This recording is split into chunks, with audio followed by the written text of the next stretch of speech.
Փաշինյանը հանձնարարել է մշակել ինչ-որ օրենք, որը հնարավորություն կտա հետապնդելու այն լրատվամիջոցներին, այն հասարակական կազմակերպություններին, որոնք իր Փաշինյանի քիմքին չեն։ Եվ կասկած չկա, որ ազգային ժողովի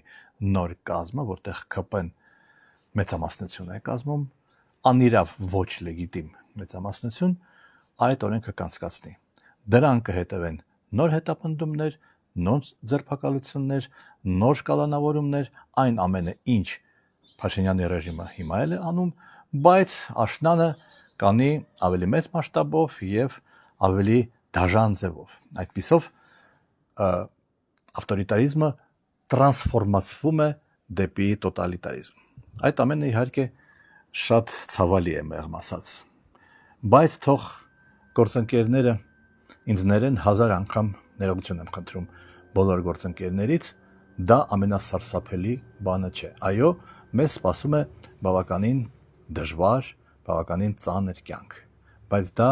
ողբերգություն չէ։ Ամենասարսափելին այն է, որ Փաշինյանը արդեն հերթական անգամ հայտարարել է, որ պատրաստվում է հանձնել Տիգրանաշենը։ Եվ դա նշանակում է, որ նա հնարավորություն է տալու ադրբեջանցիներին ցանկացած պահի փակել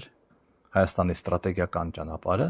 որը կապում է մեր երկրի հարավը եւ հյուսիսը։ Կարևոր չէ, թե ինչ դեմագոգիկ հիմնավորումներ են դրա համար տրվում։ Էս վերցնում եմ, էս տալիս եմ, էս փոխանակում եմ, դա կարևոր չէ։ Կարևորն այն է, որ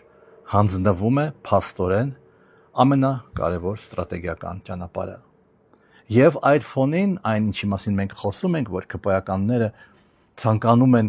վրեժ լուծել, հաշվեհարդար տեսնել բոլոր նրանց նկատմամբ,